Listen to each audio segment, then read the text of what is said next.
नमस्कार दोस्तों, डेट है आज की 31 जनवरी 2023 और स्वागत है आपका एटोरियल डिस्कशन में। आज 3 इश्यूज हम डिटेल से डिस्कस करेंगे। सबसे पहले इंडस वाटर ट्रीटी से संबंधित फिलहाल कंट्रोवर्सी चल रही है, बेसिक्स के साथ इस इशू को डिस्कस करेंगे। दूसरा, इंडिया में आईपीआर रेजीम से संबंधित इंडियन एक्सप्रेस का आर्टिकल है वो डिस्कस करेंगे। और सबसे लास्ट में इंडिया का मिलेट रेवोल्यूशन।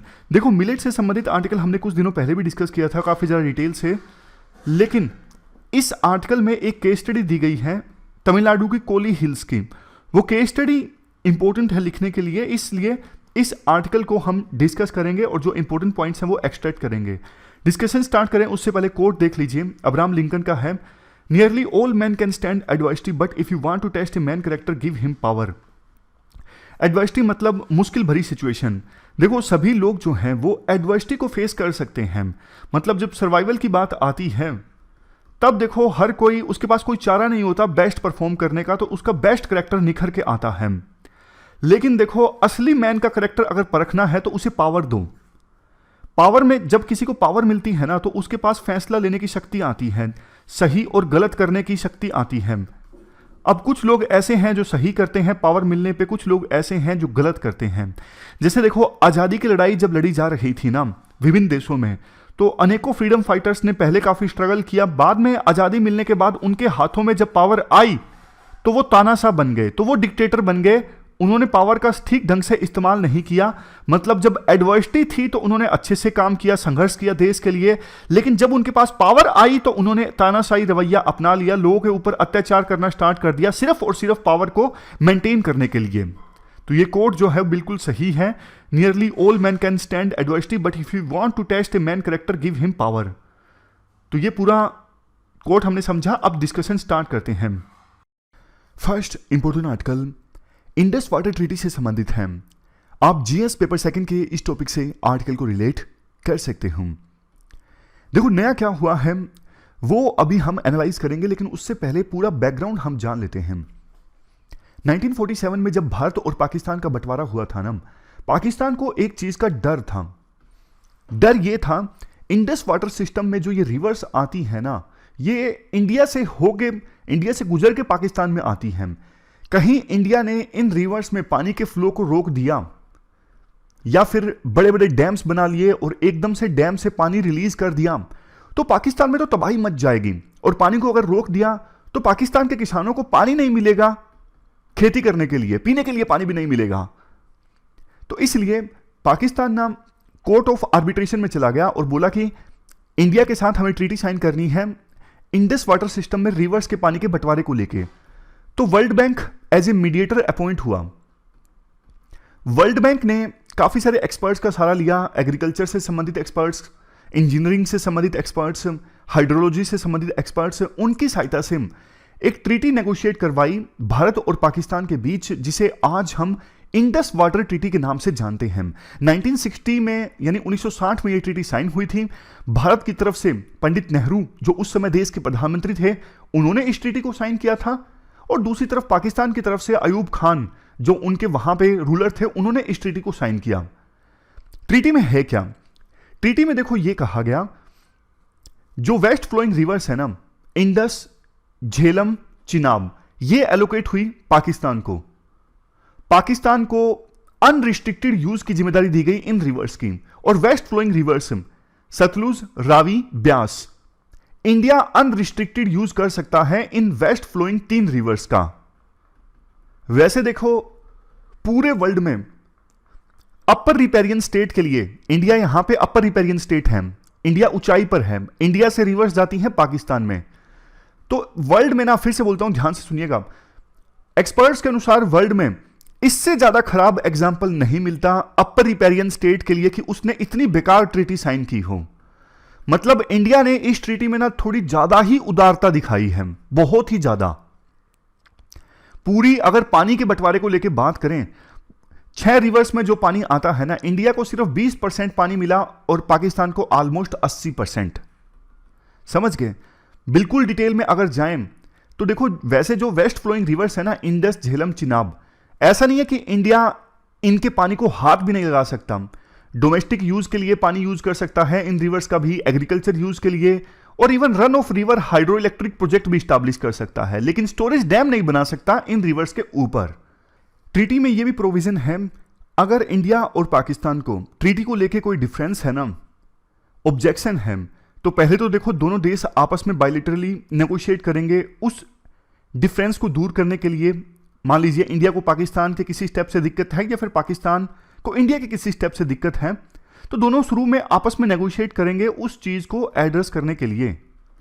अगर वो चीज एड्रेस नहीं होती है, फिर वर्ल्ड बैंक के पास जा सकता है वो देश जिसको शिकायत है, वर्ल्ड बैंक को बोल सकता है कि भैया आप एक न्यूट्रल एक्सपर्ट अपॉइंट कीजिए, ताकि वो न्यूट्रल एक्सपर्ट पता लगा सके हमारी शिकायत के बारे में कि हमारी शिकायत सही है या गलत है।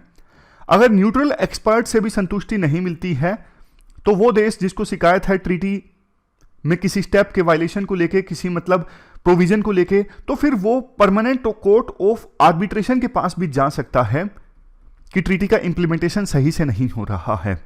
अब दिक्कत ये है 2005-6 के आसपास से पाकिस्तान को एक दिक्कत है इंडिया के दो प्रोजेक्ट्स को लेके। एक तो 330 मेगावाट का Kishanganga hydro electric project Jhelum river के ऊपर है, 850 मेगावाट का Ratle hydro electric project Chenab river के ऊपर है। पाकिस्तान को शिकायत देखो ये है, इंडिया जो इन प्रोजेक्ट्स की कंस्ट्रक्शन करवा रहा है ना, वो इंडस ट्रीटी के प्रोविजंस का वायलेशन है। ट्रीटी के अंदर ही एक बॉडी का प्रोविजन है इंडस वाटर कमीशन। इस कमीशन में ना दोनों देश के कमिश्नर्स होते हैं और ये बॉडी रेगुलरली मिलती रहती है एक दूसरे के कंसर्न्स को एड्रेस करने के लिए। तो इस बॉडी की मीटिंग्स में ना पाकिस्तान ने काफी बार इन प्रोजेक्ट्स को लेके अपने ऑब्जेक्शंस रेज किए हैं। इंडिया का यह तर्क है कि ट्रीटी के प्रोविजंस के अनुसार ही हम इन प्रोजेक्ट्स को बिल्ड करवा रहे हैं। ट्रीटी में साफ तौर पे कहा गया है run of river hydro electric project हम इस्टेब्लिश करवा सकते हैं वेस्ट फ्लोइंग रिवर्स पर, तो हम वही कर रहे हैं। लेकिन पाकिस्तान मानने को तैयार नहीं है। पाकिस्तान के अनुसार इंडिया जो कर रहा है वो ट्रीटी का वायलेशन है। तो काफी सालों तक नेगोशिएशन चलता रहा, बातचीत का कोई नतीजा नहीं पहुंचा।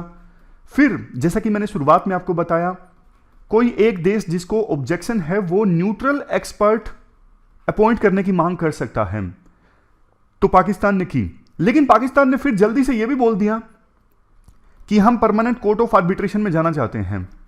इंडिया ने बोला कि भैया आप सिलसिलेवार ढंग से तो चलिए ना, कम से कम मतलब पहले आपस में नेगोशिएट करते हैं, कोई बात नहीं हमारी बात नहीं बनी, अब न्यूट्रल एक्सपर्ट को डिसाइड करने दीजिए। आप पहले ही परमानेंट कोर्ट ऑफ आर्बिट्रेशन का रास्ता अपनाने की जो सोच रहे हो, इसकी वकालत कर रहे हो, ये गलत है। अगर मान लीजिए वर्ल्ड बैंक ने दोनों प्रोसीडिंग स्टार्ट करवा दी, जो कि वर्ल्ड बैंक अभी स्टार्ट करवा भी चुका है, अभी दोनों प्रोसीडिंग चल रही है, न्यूट्रल एक्सपर्ट भी अपॉइंटेड है और परमानेंट कोर्ट ऑफ आर्बिट्रेशन के पास भी केस है। मान लीजिए दोनों की अलग अलग रूलिंग आ गई, दोनों ने अलग अलग फैसले दिए, फिर क्या? यह इंडिया का कहना है। पहले तो देखो वर्ल्ड बैंक का भी यही मानना था कि हां अभी तो सिर्फ न्यूट्रल एक्सपर्ट को अपॉइंट करते हैं, लेकिन मार्च 2022 में ना वर्ल्ड बैंक मान गया है कि कोर्ट ऑफ आर्बिट्रेशन भी इस केस को सुने। अब चूंकि दोनों प्रोसीडिंग्स चल रही हैं, पिछले साल न्यूट्रल एक्सपर्ट की हियरिंग स्टार्ट हुई थी, इंडिया ने न्यूट्रल एक्सपर्ट की हियरिंग को अटेंड किया था, लेकिन कोर्ट ऑफ आर्बिट्रेशन की जब हियरिंग स्टार्ट हुई ना, सुनवाई स्टार्ट हुई फ्राइडे को हेग में, तो इंडिया ने मना कर दिया कि हम इसे अटेंड नहीं करेंगे, बल्कि इंडिया ने नोटिस जारी कर दिया पाकिस्तान को कि हम इस ट्रीटी को रीनेगोशिएट करना चाहते हैं। मतलब ट्रीटी के प्रोविजंस को फिर से हम रीनेगोशिएट करना चाहते हैं। अब एक बार फिर से देखो ट्रीटी के रेलेवेंस को लेके चर्चाएं स्टार्ट हो गई हैं। क्या इंडिया को अब इस ट्रीटी को फॉलो करना छोड़ देना चाहिए? पहले मैं बात करता हूं क्यों छोड़ देना चाहिए। पहली चीज, पाकिस्तान बार बार ऑब्जेक्शंस रेज करता रहता है, जबकि देखो मोस्ट उदार ट्रीटी है अपर रिपेरियन स्टेट की तरफ से। जैसे मैंने शुरुआत में बताया, अपर रिपेरियन स्टेट के लिहाज से अगर देखें तो इससे खराब नेगोशिएटेड ट्रीटी का एग्जांपल आपको नहीं मिलेगा। दूसरा, हमारे देश में पानी की कमी है। पंजाब में, हरियाणा पंजाब आपस में लड़ते रहते हैं एसवाईएल को लेके। तो अगर इस ट्रीटी को फॉलो करना इंडिया छोड़ देगा तो जो पानी पाकिस्तान में जाता है उसको डाइवर्ट किया जा सकेगा इंडिया की नदियों में, और मतलब इन नदियों का पानी इंडिया भरपूर इस्तेमाल कर सकेगा स्टोरेज इंफ्रास्ट्रक्चर इस्टेब्लिश करके। और तीसरी चीज, 2016 में उरी अटैक के बाद प्रधानमंत्री मोदी ने एक स्टेटमेंट दी थी कि पानी और ब्लड एक साथ नहीं बह सकते। पाकिस्तान इतना ज्यादा कश्मीर में टेररिज्म स्प्रेड करने की कोशिश करता है, तो हम क्यों इतना उदार बने वाटर शेयरिंग को लेके। तो ये कुछ रीजंस हैं जो दिए जाते हैं कि इंडिया को अब इस ट्रीटी को फॉलो करना छोड़ देना चाहिए। अब खिलाफ में आर्टिकल डिस्कस करते हैं, क्यों इंडिया को ये ट्रीटी फिर से रीनेगोशिएट नहीं करनी चाहिए या फिर ट्रीटी को फॉलो करना नहीं छोड़ना चाहिए। पहली चीज देखो, अभी ना इंडिया के पास वैसे भी इंफ्रास्ट्रक्चर नहीं है पानी को स्टोर करने के लिए, और कश्मीर रीजन में इंफ्रास्ट्रक्चर इस्टेब्लिश करना आसान भी नहीं है कश्मीर में, हिमालयाज में, क्योंकि ऑलरेडी आपको पता है जोशीमठ जो है जमीन खिसक रही है वहां पे, तो बड़े स्केल पे इंफ्रास्ट्रक्चर इस्टेब्लिश किया जाएगा तो बहुत खतरा है, अर्थक्वेक प्रोन रीजन है। दूसरी चीज, अगर मान लीजिए इंफ्रास्ट्रक्चर इस्टेब्लिश कर भी लिया पानी को स्टोर करने के लिए ताकि कैनल्स के थ्रू इंडिया के दूसरे रीजन्स में पहुंचाया जा सके, अब खतरा और ज्यादा बढ़ जाएगा कि पाकिस्तान टेररिस्ट अटैक्स करवाए उन स्टोरेज डैम्स के ऊपर। ऐसा होगा, अगर टेररिस्ट अटैक होगा तो स्टोरेज डैम टूट जाएगा, पानी बाढ़ आ जाएगी, इंडिया को ही नुकसान होगा। नेक्स्ट चीज देखो, इंडिया और पाकिस्तान के बीच में ना टेंशंस और ज्यादा बढ़ जाएंगी, बहुत ज्यादा बढ़ जाएंगी, क्योंकि इंडिया अगर पानी रोक देगा तो पाकिस्तान के वहां पे जो किसान है, दूसरे लोग हैं जो पूरी तरह से इन रिवर्स के ऊपर डिपेंडेंट है, उनका जीवन पे बहुत बुरा असर पड़ेगा। तो टेंशंस और ज्यादा बढ़ जाएंगी इंडिया और पाकिस्तान के बीच में। लास्ट में राइटर देखो ये बोलते हैं, बहुत साल लग गए थे इस ट्रीटी को नेगोशिएट करने में, अब इंडिया ने पाकिस्तान को नोटिस किया है कि हम इस ट्रीटी को फिर से रीनेगोशिएट करना चाहते हैं। क्या गारंटी है कि पाकिस्तान फिर से रीनेगोशिएट करने के लिए राजी होगा? क्या गारंटी है इस बात की कि दोनों देशों की अमेंडमेंट पे सहमति बनेगी? कोई गारंटी नहीं है और उम्मीद बहुत कम है। वैसे भी इंडिया और पाकिस्तान के जो रिलेशंस हैं अभी फिलहाल बिल्कुल लोएस्ट लेवल पे हैं, कोई पॉलिटिकल डायलॉग नहीं चल रहा है इंडिया और पाकिस्तान के बीच, ट्रेड नहीं हो रहा है, एयर और रेल कनेक्टिविटी नहीं है फिलहाल। तो ऐसी सिचुएशन में ट्रीटी को रीनेगोशिएट करना ऑलमोस्ट नामुमकिन है। तो ये पूरा आर्टिकल हमने डिस्कस किया इंडस वाटर ट्रीटी से संबंधित। चलते हैं आगे। इसके बाद next article intellectual property rights यानी आईपीआर से संबंधित है। आप जीएस पेपर 3 के इस टॉपिक से आर्टिकल को रिलेट कर सकते हो। देखो, मई 2016 में ना department of industrial policy and promotion, जो कि मिनिस्ट्री ऑफ कॉमर्स के अंतर्गत आता है, इस डिपार्टमेंट के द्वारा 32 पेज का एक नेशनल आईपीआर पॉलिसी से संबंधित डॉक्यूमेंट रिलीज किया गया था। यह डॉक्यूमेंट जो है वो एक प्रकार से देश का विजन प्रेजेंट करता है कि इंडिया क्या सोचता है इंटेलेक्चुअल प्रॉपर्टी राइट्स के बारे में। 7 ब्रॉडर ऑब्जेक्टिव्स रखे गए थे इस नेशनल आईपीआर पॉलिसी में। जैसे सबसे पहले IPR awareness, outreach and promotion, मतलब सोसाइटी को बताना कि इंटेलेक्चुअल प्रॉपर्टी राइट्स के क्या इकोनॉमिक, सोशल और कल्चरल बेनिफिट्स हैं। इंटेलेक्चुअल प्रॉपर्टी राइट्स में आपको पता है ना, पेटेंट जैसी चीज़ें आती हैं, पेटेंट, ट्रेडमार्क, ये सब चीज़ें। पेटेंट मैं आपको एग्जांपल देके बताता हूँ। मान लीजिए कोई कंपनी है XYZ जिसने काफ़ी रिसर्च करके एक ड्रग डेवलप की है, दवाई डेवलप की है, तो इसके लिए ना क्योंकि XYZ ने रिसर्च में बहुत पैसा खर्च किया है, तो अप्लाई करने पर ना XYZ कंपनी को ना पेटेंट मिल जाता है कि 10 सालों तक सिर्फ आप ही इस ड्रग को मैन्युफैक्चर कर सकते हो और कोई नहीं कर सकता। इसका फायदा यह होता है XYZ कंपनी जिसने काफ़ी मेहनत की, काफ़ी पैसा लगाया, उसने ड्रग को डेवलप किया, तो कोई और दूसरी कंपनी उस ड्रग को मैन्युफैक्चर नहीं कर पाएगी। अगर पेटेंट ना हो तो कोई मेहनत करे और हर कोई इसे मैन्युफैक्चर करने लग जाए, फिर रिसर्च तो कोई करेगा ही नहीं। तो पेटेंट जो है इनोवेशन को रिवार्ड करने के लिए होता है, समझ गए? तो ये बेसिक्स बीच में आया तो इसलिए मैंने आपको बता दिया। आईपीआर पॉलिसी का दूसरा ऑब्जेक्टिव स्टिमुलेट करना, मतलब ये इंश्योर करना हमारे देश में ज्यादा से ज्यादा पेटेंट्स निकल के आए, ज्यादा से ज्यादा आईपीआर का जनरेशन हो। Next, legal and legislative framework, IPR संबंधित जो लॉज हैं वो स्ट्रॉन्ग होने चाहिए देश में। Next, administration and management, IPR administration पूरी तरह से मॉडर्नाइज होना चाहिए। कॉमर्शलाइजेशन ऑफ आईपीआर, मतलब इंटेलेक्चुअल प्रॉपर्टी राइट्स अगर किसी के पास हैं तो उसका इस्तेमाल करके वो प्रोडक्ट मार्केट में बेच के ये भी इंश्योर करना। अब ड्रग वगैरह का तो ठीक है, कई बार ना कोई किसी चीज़ के लिए पेटेंट तो हासिल कर लेता है, बट उसे ये नहीं समझ में आता कि उसको कॉमर्शलाइज कैसे किया जाए उस पेटेंट की सहायता से या आईपीआर की सहायता से मार्केट में एक प्रोडक्ट कैसे बेचा जाए, वो सब चीजें। Next, enforcement and adjudication. अगर आईपीआर को लेके विवाद होता है तो उनका एडजुडिकेशन आसान होना चाहिए, मतलब जल्दी से जल्दी केसेस का निपटारा होना चाहिए। सबसे लास्ट में ह्यूमन कैपिटल डेवलपमेंट, मतलब आईपीआर से संबंधित लोगों को ट्रेनिंग प्रोवाइड करना, स्किल्स प्रोवाइड करना, मतलब ह्यूमन रिसोर्स को डेवलप करना आईपीआर से रिलेटेड। तो ये 7 ब्रॉडर ऑब्जेक्टिव्स थे आईपीआर पॉलिसी में। उसी के बाद कुछ और फर्दर रिफॉर्म्स भी आए, जैसे इंटेलेक्चुअल प्रॉपर्टी अपीलेट बोर्ड को डिसॉल्व कर दिया गया अप्रैल 2021 में, और ज्यूरिडिक्शन ट्रांसफर कर दी गई थी फिर से हाई कोर्ट्स के पास में। दिल्ली हाई कोर्ट में डेडिकेटेड आईपी बेंचेस हैं इन आईपीआर संबंधित मामलों को जल्दी से सुलझाने के लिए। इसके अलावा एफर्ट्स लिए गए हैं कि इंडियन पेटेंट ऑफिस में जो इंफ्रास्ट्रक्चर है उसको और ज़्यादा मजबूत बनाया जा सके। मतलब सरकार चाहती है कि आईपीआर रिलेटेड जो इकोसिस्टम है हमारे देश में अच्छा हो। बट देखो, राइटर ये कहते हैं कि आईपीआर रेजीम अच्छा होना चाहिए, इसमें कोई दो राय नहीं है, लेकिन पब्लिक हेल्थ इमरजेंसी कॉम्प्रोमाइज ना हो किसी भी कीमत पर। जो इंडियन पेटेंट एक्ट 1999 और इंडियन पेटेंट एक्ट 2005 है ना, इन एक्ट्स में साफ तौर पे प्रोविजन ये है, आप एवरग्रीनिंग ऑफ पेटेंट नहीं कर सकते। अगर आप एवरग्रीनिंग ऑफ पेटेंट करते हो तो ये सेक्शन 3D, सेक्शन 53 क्लास 4 और सेक्शन 107A जो है, इन सब का वायलेशन है। आपके दिमाग में आया होगा ये टर्म क्या है, evergreening of patent. Senior aspirants को पता है, बिगनर्स को बता देता हूं। देखो, जब किसी कंपनी को, फॉर एग्जांपल वही एग्जांपल लीजिए, XYZ कंपनी को किसी ड्रग के लिए पेटेंट मिला 10 सालों के लिए, लेकिन जैसे ही देखो 9 साल 8 महीने कंप्लीट हुए, पेटेंट एक्सपायर होने में सिर्फ 4 महीने बाकी थे, तो इस XYZ कंपनी ने ना चालाकी ये की, XYZ कंपनी ने ना फिर से उस ड्रग के लिए पेटेंट ऑफिस को अप्लाई कर दिया पेटेंट के लिए, क्योंकि देखो सिर्फ 4 महीने बाकी थे, पेटेंट पीरियड खत्म होने वाला था। तो इस कंपनी ने पेटेंट ऑफिस को बोल दिया कि देखो हमने एक सुपीरियर वर्जन निकाला है इसी ड्रग का जो ज्यादा इफेक्टिव है, ज्यादा यूजफुल है, तो इसलिए हमें 10 और सालों के लिए पेटेंट दे दीजिए।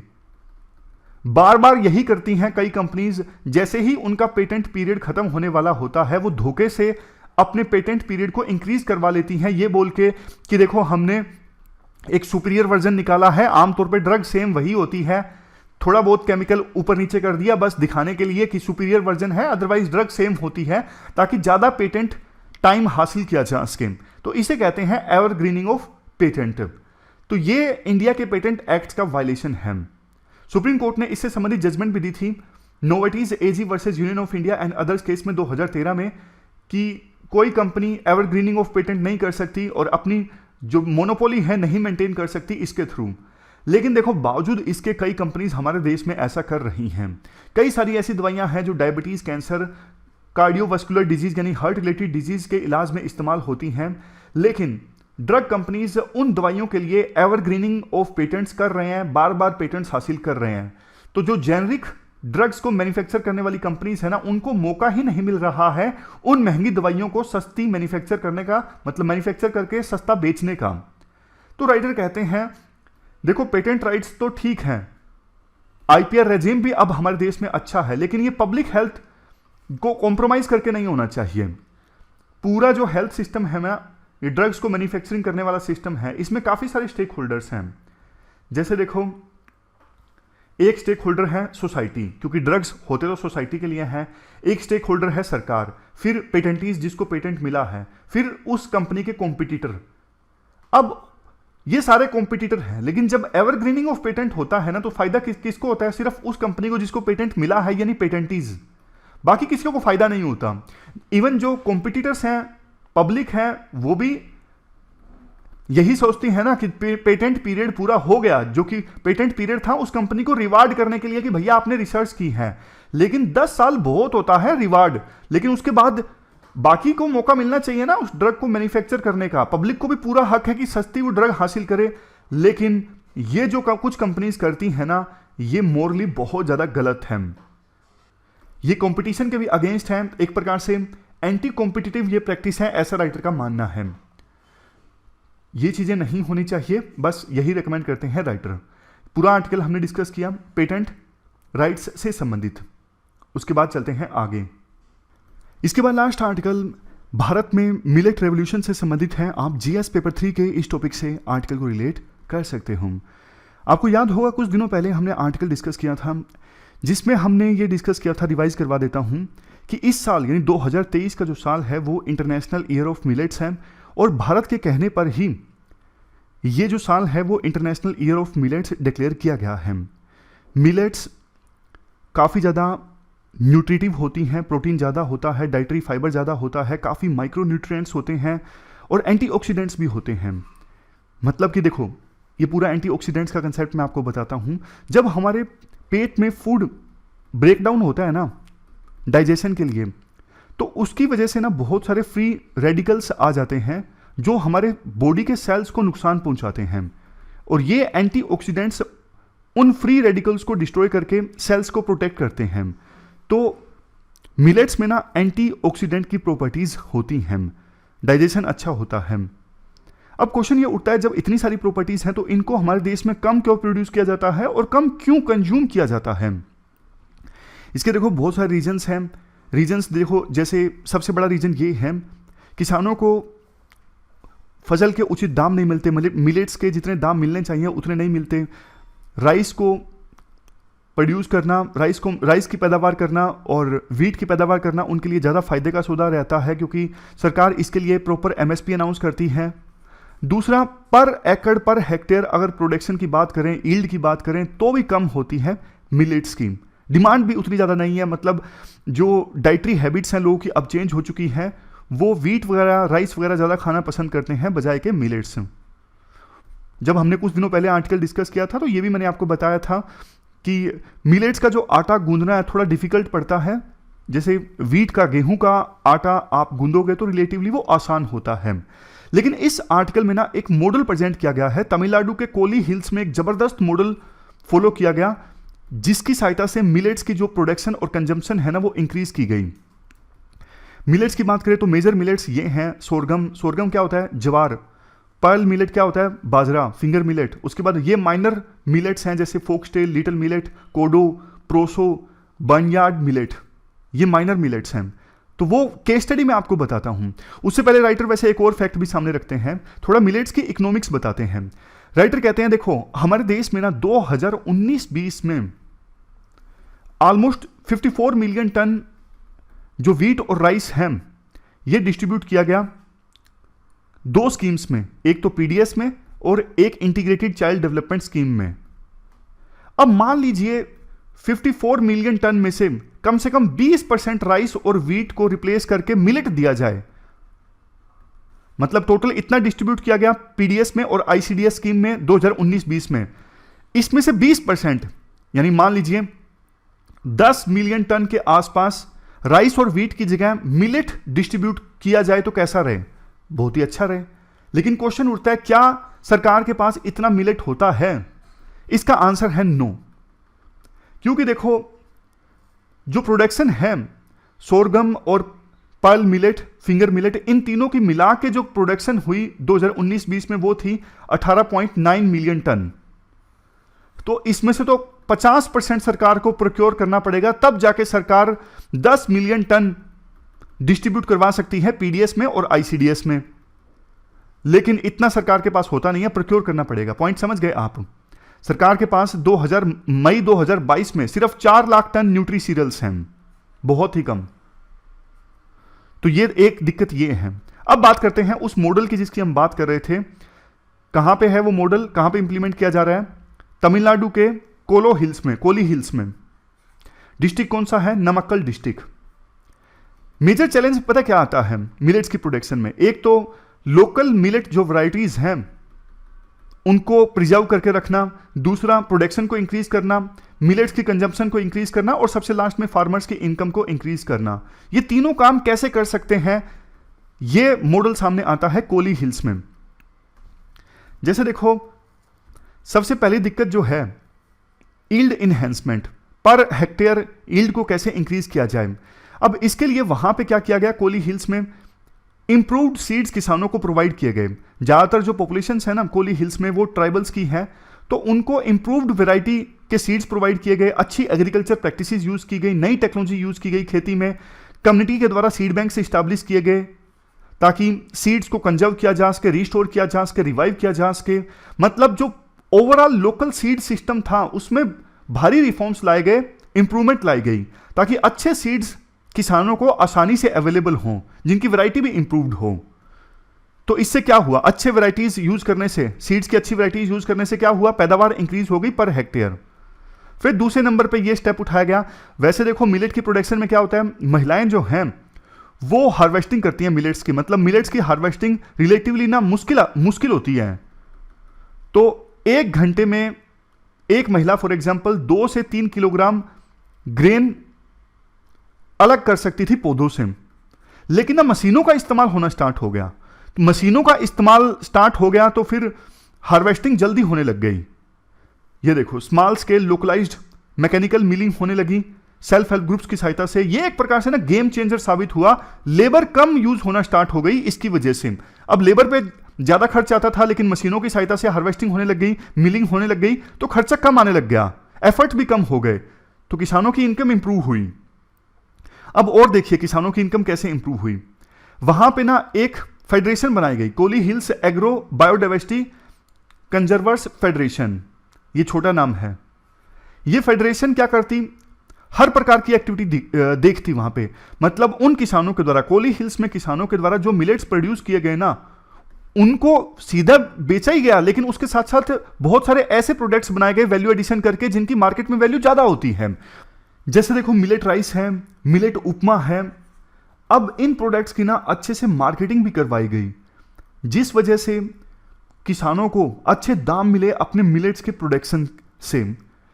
अब धीरे धीरे हुआ क्या, वहां पे ना मिलेट्स की प्रोडक्शन इंप्रूव हो गई, पर एकड़ जो मिलेट की पैदावार है ना, यील्ड है, वो भी इंप्रूव हो गई।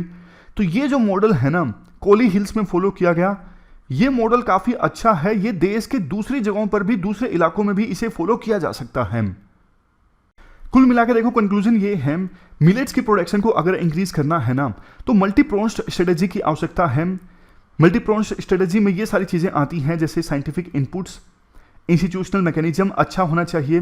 साइंटिफिक इनपुट्स में जैसे अच्छे बीज अवेलेबल हों, अच्छी टेक्नोलॉजी, अच्छे और इक्विपमेंट्स कुछ अगर साइंटिस्ट प्रोवाइड कर सकते हैं तो वो सब प्रोवाइड करें। फाइनेंशियल इंसेंटिव्स, मतलब किसानों को फाइनेंशियल इंसेंटिव मिलना चाहिए। कुछ एमएसपी जैसा मैकेनिज्म यहाँ भी होना चाहिए ताकि मिलेट प्रोड्यूस करने वाले किसानों को फायदा हो, उनको फायदे का सौदा लगे अगर मिलेट प्रोड्यूस वो करें तो। इन काइंड सपोर्ट, मतलब पैसा ना दें तो दूसरे प्रकार का सपोर्ट सरकार प्रोवाइड कर सकती है, फॉर एग्जाम्पल एक्सटेंशन सर्विसेज। समझ गए। अब देखो कुछ राज्य सरकारें अच्छा काम कर रही है मिलेट्स की प्रोडक्शन में, जैसे कर्नाटक, उड़ीसा, इन्होंने अपना मिलेट मिशन लॉन्च किया है। तो यहां पर ना सेंट्रल गवर्नमेंट स्टेट गवर्नमेंट्स के साथ मिलकर काम कर सकती है और अच्छा रिजल्ट सामने ला सकती है। तो ये थी हमारी आज की डिस्कशन। आज हमने 3 इश्यूज को डिटेल से डिस्कस किया। फिलहाल इस डिस्कशन में इतना ही है। Thank you very much for discussion.